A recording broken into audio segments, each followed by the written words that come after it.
Bom dia, Rafael Bizin, estrategista Santander Private Bank, 17 de setembro.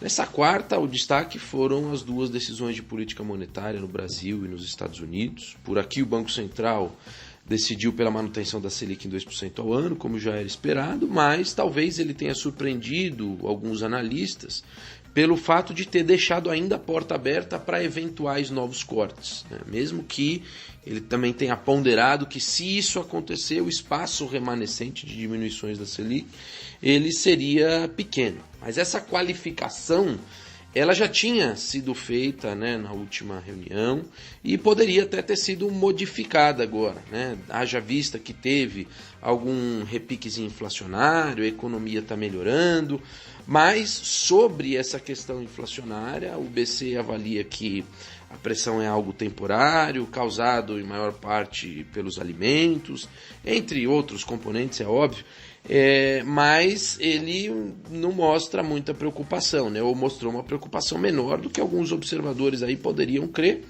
E também chamou atenção para o fato de ter uma grande ociosidade ainda no setor de serviços, e o setor de serviços ele teria também condições de descomprimir a inflação como um todo, né? Se ele está muito fraco. E sobre o próprio crescimento, a autoridade monetária reconheceu uma melhora, né, que tem acontecido, fato, mas não exaltou essa melhora como algo tão significativo, até avaliou que a gente está crescendo junto com os outros países, né, não quis dizer que é nada diferente. E voltou a chamar atenção também, né, para os setores, os segmentos que são mais afetados ou são frontalmente afetados pelo distanciamento social, dizendo que esses aí continuam ainda muito deprimidos. No geral, então, essa leitura ela soa como dovish, segundo o linguajar aí dos mercados, o que significa, na verdade, uma visão mais propensa a ampliar estímulos do que de reduzir. Tá? Então, ocorre que, assim, mesmo deixando, então, tendo essa visão dovish e até deixando a porta aberta para novos cortes, o BC, no fim, ele não quis cortar mais agora porque ele chamou a atenção dos riscos prudenciais. O que seriam esses riscos prudenciais? É o fato da Selic já estar num nível excessivamente baixo, que tem ajudado a desancorar o câmbio, tem pressionado a curva de juros pré-fixada mais longa para cima, né? E aí isso bagunça um pouco as condições financeiras. Então, para ele prover o estímulo, ao invés de diminuir o juro básico, ele preferiu reforçar aquilo que eles chamam de forward guidance, né? Ou prescrição futura, que a ideia, como a gente já mencionou outras vezes, é convencer os mercados de que a Selic, embora ela não caia agora, mas ela também não vai subir tão cedo, ela vai continuar muito baixa por muito tempo, a fim de preservar essas condições financeiras mais frouxas, né? E contribuir para impulsionar a economia. Outro ponto que, sem dúvida, é preciso lembrar aqui são as condicionantes, né, dessa prescrição futura que o BC colocou. Em primeiro lugar, ele fala que a taxa básica ela não sobe enquanto as projeções e expectativas de inflação não migrarem para a meta. Nada muito diferente do que já tinha dito. E também a outra coisa é contextualizar a dinâmica fiscal, né, dizendo que se as contas públicas ruírem, piorarem muito, então também não tem como não agir, né? Vai ter que subir os juros se o déficit fiscal e a dívida pública explodir. Tá? Na nossa avaliação, então, assim, a Selic ainda deve ficar estável até o segundo semestre do ano que vem, quando ela tenderia a começar um processo de alta, né?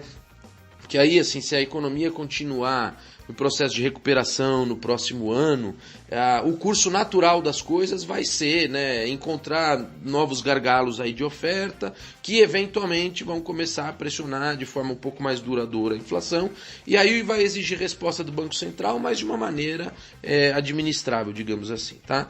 Já no exterior, o Federal Reserve também mudou os juros, também não mudou os juros, ou os outros instrumentos.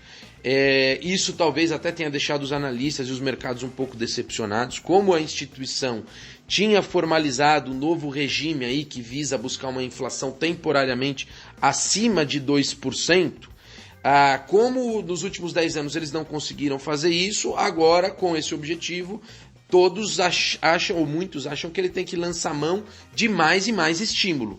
Então, nesse sentido, era aguardado talvez uma elevação no volume de compras de ativos, né? O que não foi feito, né? Na verdade, o Federal Reserve ele optou pela mesma alternativa, né, que o Brasil, eles já vinham fazendo isso, que é recorrer ao forward guidance também, a prescrição futura.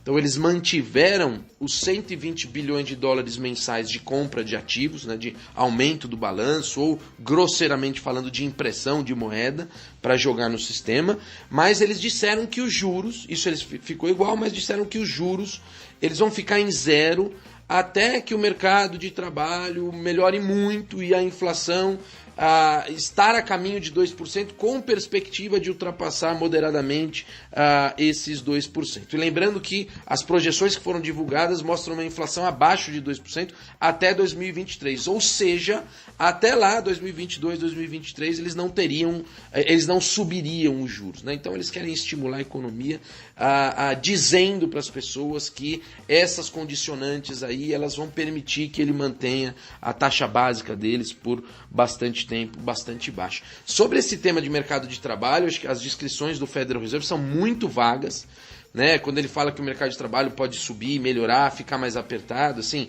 ele não coloca mais nenhuma referência para a taxa de desemprego, ou seja, a taxa de desemprego pode cair o quanto for, não tem nenhum nível, né, que vai disparar a necessidade de aumento de juros. Na prática, eles só estão olhando para a inflação, então vão esperar a taxa de desemprego, né, no limite aqui, abusando, poderia ir para quase zero, que eles vão deixar ainda o juro muito baixo se a inflação não estiver já subindo, tá?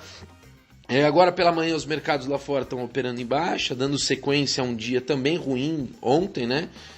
Mas a gente não vê nenhum catalisador evidente, nem para essa baixa, e tampouco vê outros catalisadores para a direção contrária, né, para alta.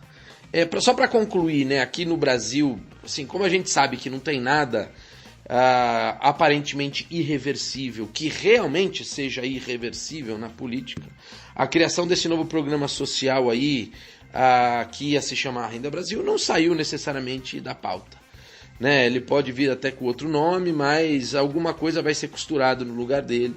Deve ser um desenho mais aberto, talvez, né? Sem um compromisso inicial com valores, mas esses valores eles seriam definidos com o passar do tempo, na medida em que o orçamento fosse dando espaço. Eu fico por aqui, bom dia a todos.